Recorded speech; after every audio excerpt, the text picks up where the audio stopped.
Un homme a confondu les médias pendant des années en se faisant passer pour toutes sortes de personnages. Il a notamment demandé sa blonde en mariage à la télé directement du Centre Bell et accordé une entrevue surréaliste à France Castel, une entrevue qui s'est retrouvée sur le net. C'est en comparant ces deux performances que notre recherchiste Catherine Légaré s'est rendu compte qu'il s'agissait du même homme. Franco Fiori est avec nous. Bonsoir. Bonsoir. Alors, vous êtes un imposteur, c'est comme ça qu'on appelle ça? Ou... Ouais, ben moi, j'appellerais pas ça un imposteur. Tu sais, je trouve que imposteur, ça donne une connotation péjorative, puis ça a vraiment jamais été ça que j'ai voulu mettre de l'avant. Je pense qu'il faut voir que je suis un comique d'une certaine façon. Ce que j'ai fait, ce que j'ai essayé de faire, du moins, c'était d'être drôle. Ce que j'avais envie, c'est que les gens qui étaient chez eux, qui prennent leur toast, ben, tu sais, qui regardent ça puis qui se mettent à rire de l'individu qui était là à la télé. Parce que dans le fond, mes personnages, c'est des caractères types d'une certaine façon. C'est des personnages qu'on a déjà vus à la télé. Le dernier qui est arrivé à TVA, c'est un genre de Mr. Bean, si on veut, d'une certaine façon. La demande en mariage, là? Oui, la demande en mariage au Centre Bell. On peut voir un petit peu peut-être, là, oui, OK. Alors, donc, mais c'était quoi le but de la manœuvre? Vous appelez TVA, vous dites, je vais demander ma blonde en mariage, puis... Oh non, ultimement, c'est de créer une forme de caméra cachée inversée. C'est d'avoir un peu comme... C'est d'avoir une caméra cachée qui n'est pas cachée. Donc, d'habitude, dans le concept normal d'une caméra cachée, comme par exemple Surprise, Surprise, il y a une grosse équipe de gens, une trentaine d'individus, qui ont des moyens, qui vont piéger une seule personne. Eh bien, moi, j'ai inversé le processus. Étant donné que je manquais de moyens et puis que les gens ne m'ont pas fait confiance, les producteurs, bien, je me suis dit, écoutez, si vous ne voulez pas embarquer, moi, je vais le faire moi-même. Okay. Alors, dans un cas comme ce mariage-là, vous téléphonez d'abord au journal? Hein, comment je fais pour faire ça? Non, j'ai pas téléphoné au journal. Parce que ça me semble que ça a sorti dans le journal. Oui. Mais non, ce que j'ai fait, c'est qu'il y avait un concours qui visait à déterminer les 5 plus grands partisans du Canadien de Montréal. Je ne sais pas si vous vous rappelez de ça. Oui, vaguement, oui. Je suis, d'une certaine façon, fini second. J'ai terminé second en inventant une histoire, tout simplement, pour gagner le concours. Alors, j'ai raconté que j'avais rencontré ma copine au Centre Bell, au concours. J'ai participé à un concours. Normalement, ça n'aurait pas fonctionné. Je veux dire, combien de fois ça peut fonctionner de gagner un concours? C'est rare. Mais bon, j'ai pris la chance parce que c'est ce que je voulais faire, puis c'est ce que je devais. Donc, j'ai postulé au concours qui visait à déterminer les 5 plus grands partisans du Canadien de Montréal. J'ai raconté que j'ai rencontré ma copine au Centre Bell pendant un match du Canadien, et puis que finalement, la façon par laquelle ça s'était produit, ma rencontre avec elle, c'est qu'elle était située à ma gauche, que le caméraman m'a mis sur le grand écran. Et puis là, comme on s'est retrouvés l'un à côté de l'autre, on s'est demandé un peu qu'est-ce qu'il fallait faire. Puis là, j'ai raconté en gros que là, on a ri parce qu'on a pensé que les gens... Okay, donc, vous inventez une histoire romantique, ça les impressionne, vous gagnez le deuxième prix. Nous autres, on se dit que non, c'est le fun de faire une entrevue avec le... Mais c'est pété, votre affaire. Vous y pensez d'avance longtemps, je veux dire... Oui, bien écoute, c'est sûr qu'il y a toujours une planification à long terme parce qu'il y a des personnages, des messages que je veux placer, puis je les mets dans des fictions. Je me demande comment je vais pouvoir le réaliser. Mais c'est quoi le but de la manœuvre, là? Vous faites ça pour rire de nous autres? Ben non, je fais ça pour faire rire le monde, en gros, pour faire profiter de ça. Écoute, je pense que c'est parce que moi, je trouve ça drôle aussi, là. Vous faites quoi dans la vie? Bon, c'est un peu complexe, ça. Je veux dire, par exemple, j'ai fait un Honors en histoire. Après avoir fait 2 bacs à l'Université McGill, j'ai été accepté à l'École supérieure de théâtre de l'UQAM. Et puis là, j'ai continué à travailler sur mes personnages avec des bons professeurs comme Lise Roy, Alain Fournier. Je tiens à parler d'eux autres parce qu'ils m'ont vraiment aidé à affiner mes techniques. Lise Roy, Alain Fournier et Robert Dion, qui ont été excellents. Puis à l'Université McGill, Daniel M. Ross puis Sean Carney m'ont beaucoup aidé. OK. Donc, vous tripez théâtre, vous allez à l'école pour le... Mais là, vous faites quoi pour gagner votre vie, là? Ah, je la gagne pas, là. OK.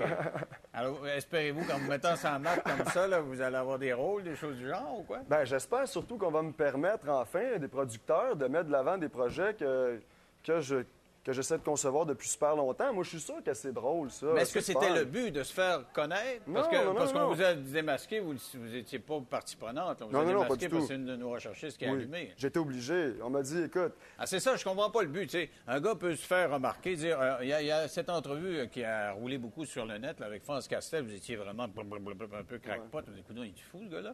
Et c'était voulu. Vous arrivez, vous tenez des propos qui tiennent pas debout. On se dit, tiens, il va se faire remarquer. Après ça, on va dire, tiens, dada, c'est moi, je suis un acteur, engagez-moi. Alors, c'est quoi le but de la manœuvre, là, si c'est pas ça? Là? Ah, bien, regardez, pour ça, là, il y a un film, un scénario que j'ai écrit. Je peux pas vous en divulguer exactement la teneur, mais j'aimerais ça pouvoir réaliser ce film-là. C'est dans le fond, là, c'est des fictions qui vont devenir réalité. C'est ça que je veux faire. Ah, OK. Vous allez faire des collages de ces affaires-là, puis vous allez nous présenter un personnage qui se promène à la TV? Ou... J'espère que c'est un peu plus complexe que ça. Ah, OK. Est-ce que l'entrevue qu'on fait va se retrouver dans un film actuellement? Je trouve pas particulièrement, parce que, je veux dire, là, je joue pas un personnage, je suis juste moi. OK. Et si j'avais juste voulu me faire connaître, je me serais dévoilé avant, puis j'aurais dit, regardez, là, regardez-moi. C'est pas ça que j'ai voulu. J'ai voulu jouer des personnages, puis c'est pas moi que j'ai mis de l'avant. Fait que non, je veux plus que ça, là.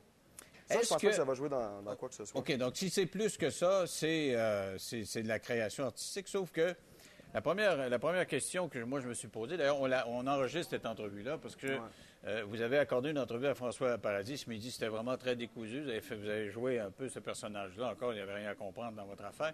Alors on s'est dit, coudonc, il est fou, le gars-là?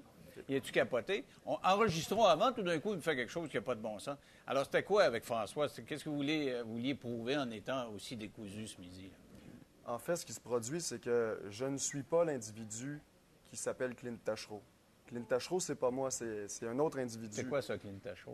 C'est lui qui a passé à la télévision à midi. Là, midi OK, ben, celui que vous jouez, ce personnage-là, Clint Tachereau. OK. Je vous dis, c'est pas moi, c'est quelqu'un, Clint Tachereau. C'est pas moi, j'ai pas joué de personnage, là.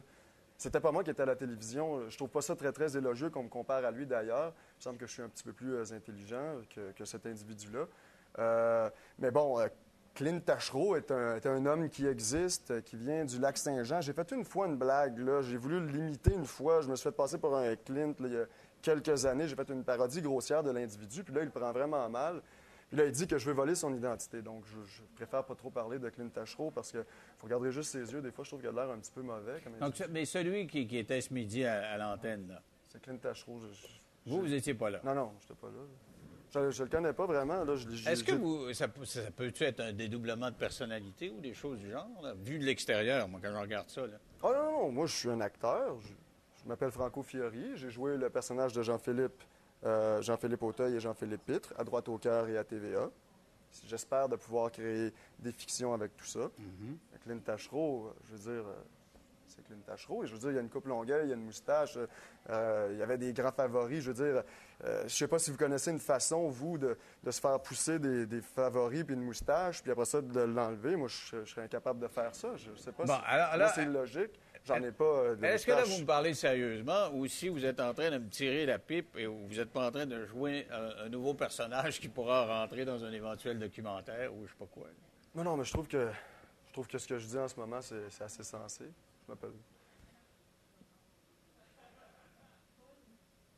Non? Je m'appelle Franco Fiori. J'ai fait 2 personnages. Puis Clint Tachereau, c'est un autre individu qui... Sauf qu'il était dans le même studio. Il était avec François Paradis, là, à midi. Oui, c'est ça. Il était vraiment pas loin. Est-ce que Franco Fiori était dans le coin, lui? Non. Moi, j'étais chez moi. Là. Je veux dire, j'aime mieux pas trop parler avec cet individu-là. On a eu un accrochage il y a longtemps, puis il comprend peut-être pas exactement. Là. Il m'accuse de vouloir prendre son identité pour aller chercher le million qu'il a gagné à la loterie. Donc, en tout cas, j'aime mieux pas parler de lui. Je dirais une chose, par contre. Au Québec, c'est très difficile au Québec d'être créatif et innovateur. Parce qu'au Québec, malheureusement, on a un petit marché, mais on est une génération, celle dans laquelle je me trouve, qui, à mon sens, est géniale, qui travaille excessivement fort.